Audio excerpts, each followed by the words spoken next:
Sabe, quando a gente pega para ler o capítulo 26 de Êxodo, é muito fácil se perder nos detalhes. São medidas, tecidos, colchetes, parece até um manual de instruções bem técnico, né? Mas e se por trás de cada detalhezinho desse houvesse um propósito espiritual muito, mas muito profundo? É esse segredo que a gente vai desvendar hoje. Essa é a grande pergunta que fica no ar. Por que tanta precisão, tanto detalhe para uma tenda? A resposta é que isso aqui não é um manual de construção qualquer, de jeito nenhum. O que a gente tem em mãos é um projeto divino, uma planta baixa com um significado que vai muito além da estrutura física. E aqui está a chave de tudo. O propósito central, o coração da coisa toda, é o desejo de Deus de morar, de habitar no meio do seu povo. É um convite para um encontro, sabe?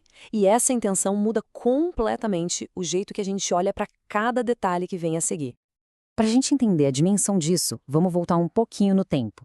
Imagina a cena. O povo de Israel está ali, acampado no pé do Monte Sinai, recém-saído da escravidão do Egito. E o mesmo Deus que falou com Moisés lá na sarça ardente, agora está detalhando o projeto da sua casa visível, bem no coração do acampamento deles. O que a gente vê aqui é uma progressão teológica incrível. Pensa bem, Deus primeiro se manifesta à distância, lá no topo de uma montanha em chamas, um lugar inacessível. E agora, ele quer uma presença próxima, pertinho, num santuário que fica no meio de todos. É o Deus eterno escolhendo se aproximar da gente por meio de uma tenda no deserto. É impressionante. Então vamos lá. Vamos entrar nessa estrutura do tabernáculo, camada por camada, para desvendar todo o simbolismo dela. E se prepare, porque aqui cada linha, cada costura, cada material, tudo tem uma razão de ser. O tabernáculo tinha, olha só, 4 coberturas diferentes, uma sobre a outra. E a progressão é muito clara. A gente vai do material mais delicado e sagrado por dentro para o mais robusto e protetor do lado de fora.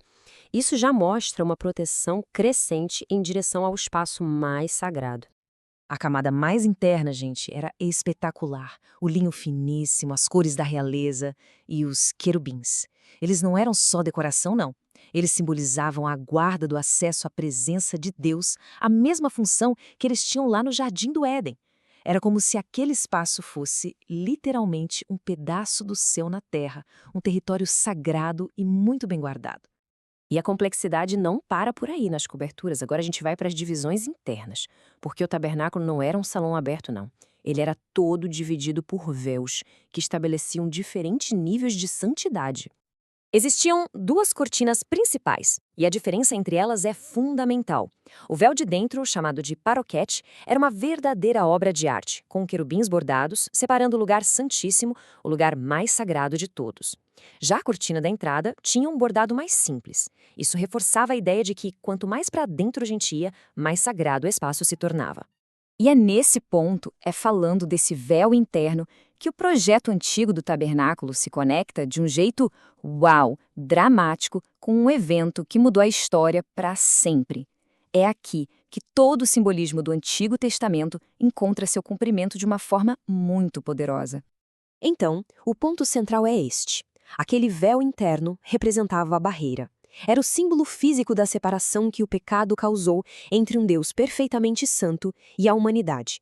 Uma barreira que ninguém, com exceção do sumo sacerdote, e só uma vez por ano, podia atravessar. Mas aí, no exato momento da morte de Jesus, esse véu se rasgou. E o texto faz questão de dizer de alto a baixo. Esse detalhe é importantíssimo, porque indica que não foi uma mão humana que rasgou. Foi o próprio Deus quem rompeu a separação. Foi um ato divino definitivo. E a conexão fica ainda mais clara e explícita no Novo Testamento. O apóstolo João escreve que Jesus habitou entre nós. A palavra grega original que ele usa é eskenosen, que significa, literalmente, ele armou o seu tabernáculo. Ou seja, Jesus Cristo é o verdadeiro tabernáculo, a morada visível de Deus entre as pessoas. Ok, toda essa arquitetura, todo esse simbolismo é fascinante. Mas qual o significado disso tudo pra gente, hoje em dia? Como é que essa história de mais de 3.000 anos atrás se conecta com a nossa vida agora? Bom, esse projeto nos ensina primeiro que Deus se importa com os detalhes e que a santidade exige reverência. Mas principalmente nos lembra que o acesso à presença de Deus custou muito caro. Só que graças ao sacrifício de Cristo, o véu se rasgou. O caminho está aberto. A glória que antes morava atrás de uma cortina, agora pode morar dentro da gente. E é com essa reflexão que a gente termina. O véu foi rasgado por um sacrifício de valor incalculável. A separação acabou. Se o acesso à presença de Deus agora é completamente livre, como isso deveria transformar a maneira que a gente vive cada um dos nossos dias? Isso muda tudo.